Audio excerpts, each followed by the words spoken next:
বড়দেরকে প্রণাম আর ছোটদেরকে ভালোবাসা জানিয়ে আমি শিপ্রা মজুমদার আজকে আবার একটা নতুন রেসিপি নিয়ে তোমাদের কাছে চলে এসেছি। আশা করি রেসিপিটা তোমাদের ভীষণ ভালো লাগবে। তাহলে দেখতে শুরু করো। আজকে আমি তোমাদেরকে কি দেখাতে চলেছি। তোমরা অবশ্য দেখে নিশ্চয়ই বুঝতে পারছো আজকে আমি তোমাদেরকে কি দেখাচ্ছি। হ্যাঁ, আমি তোমাদেরকে সেরা স্বাদ ও গন্ধযুক্ত একটা আলু পোস্ত রেসিপি তৈরি করে দেখাচ্ছি। দেখো, এখানে আমি মোট 4টে আলু নিয়ে নিচ্ছি। আলুগুলোকে ছাড়িয়ে নিচ্ছি। খোসা ছাড়িয়ে নিয়ে প্রথমে আমি সমস্ত আলুগুলো এইভাবে খোসা ছাড়িয়ে নেব।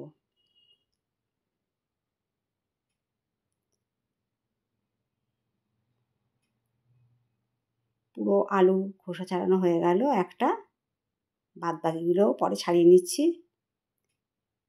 এবারে কেমন সাইজে কাটবো সেটা তোমাদেরকে দেখিয়ে দিচ্ছি। আলুগুলো যেহেতু বড় সাইজের আছে, সেই জন্য এইগুলোকে একটু মোটা মোটা সাইজ করে কাটতে হবে। আমি আমার মতন করে কেটে নিচ্ছি, তোমরা তোমাদের পরিমাণে কেটে নিও। অবশ্য আলু পোস্ততে একটু চৌকো সাইজের করে কাটলে বেশি ভালো লাগে, সেই জন্য আমি প্রথমে 3 পিস করে নিলাম আলুটাকে, তারপরে লম্বা দিকে কেটে আবার ছোট ছোট টুকরো করে কেটে নেব। তোমরা নিশ্চয়ই দেখে বুঝতে পারছো আমি কিভাবে আলুগুলো কাটলাম। ঠিক এইরকম চৌকো চৌকো শেপ করে আমি কেটে নেব। তোমরা তোমাদের পরিমাণ মতন সমস্ত জিনিস নিয়ে নেবে। আমি এখানে 2 জনের মতন আলু নিয়ে নিয়েছি। দেখো, আলু কাটা হলো। একটা আলু আমি সঙ্গে সঙ্গে জলের বাটিতে রেখে দিলাম, যাতে না এটা কালো হয়ে যায়। আলুগুলো কাটা হয়ে যাওয়ার পরে জলে ভিজিয়ে রেখেছি। এরপর একটা মিক্সিং জারের মধ্যে আমি পোস্ত নিয়ে নিচ্ছি। আমি এখানে মোট 4 চামচ পোস্ত নিলাম, বড় চামচের 4 চামচ। এইটাকে আমি এখন পেস্ট করে নেব। এর মধ্যে দিয়ে দিলাম 1 চামচ লবণ আর 2টো পাকা লঙ্কা দিয়ে মিক্সিং জারটা বন্ধ করে এবার পেস্ট করে নেব। প্রথমে ড্রাই পেস্ট করে নেব। আমি প্রত্যেকটা জিনিসে প্রথমে ড্রাই পেস্ট করে নিই, তারপরেতে জল দিয়ে পেস্ট করি। দেখো, জল দিয়ে আমার পেস্ট করা হয়ে গেছে। এবারে কড়াইতে সর্ষের তেল চাপিয়ে দিয়েছি। তেলটা গরম হয়ে যাওয়ার পরে আলুগুলোকে সম্পূর্ণটা ছেড়ে দিচ্ছি। আলুগুলোকে 2-3 বার পরিষ্কার জল দিয়ে ধুয়ে নিয়েছি।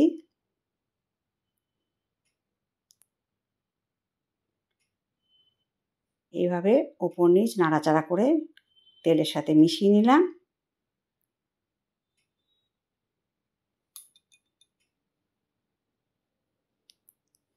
আলু পোস্ত কিন্তু যদি সুন্দর করে রান্না করা হয় তাহলে কিন্তু ভীষণ স্বাদ আর গন্ধ হয়। এটা কিন্তু আমাদের একটা জনপ্রিয় খাবার।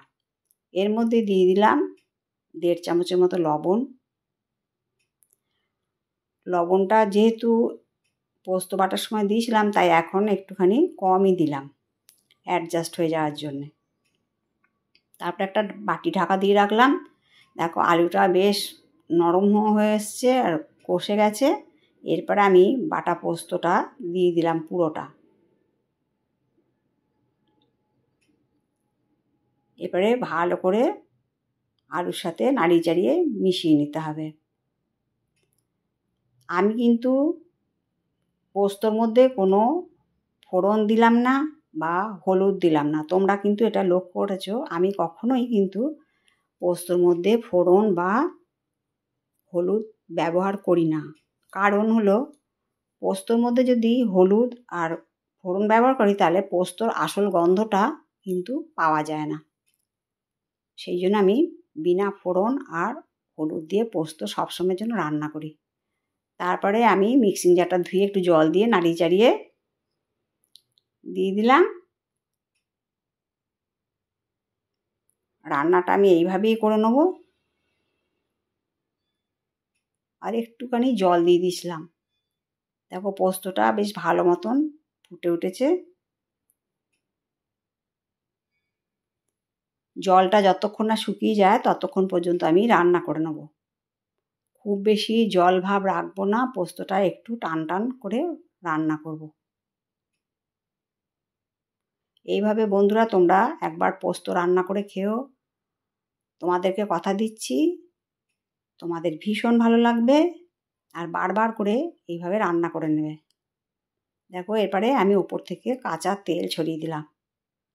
এই কাঁচা তেলের জন্য কিন্তু যে কোনো পোস্ত রান্নায় যদি কাঁচা তেল দিই তাহলে কিন্তু একটা ভীষণ সুন্দর গন্ধ আসে পোস্ততে। এবারে আবার উপর নিচ করে ভালো করে নাড়িয়ে চাড়িয়ে নিলাম। আশা করি আজকের পোস্ত রেসিপিটা তোমাদের ভীষণ ভালো লাগবে। যদি ভালো লাগে লাইক, শেয়ার, কমেন্ট আর সাবস্ক্রাইব করে আমার চ্যানেলের পাশে থাকার জন্য অনুরোধ করলাম। আর যদি কোনো নতুন বন্ধু এসে থাকো তাহলে অবশ্যই বেল বাটনটা অন করে দিও, তাহলে সমস্ত নোটিফিকেশান তোমাদের কাছে পৌঁছে যাবে। দেখো পোস্তটা নামিয়ে নেওয়ার পরে কত সুন্দর দেখতে লাগছে। আমি একটা কাঁচা লঙ্কা দিয়ে উপরে ডেকোরেশন করে দিলাম। তাহলে তোমরা এইভাবে রান্না করে খেও অবশ্যই। আরেকবার রিকোয়েস্ট করলাম।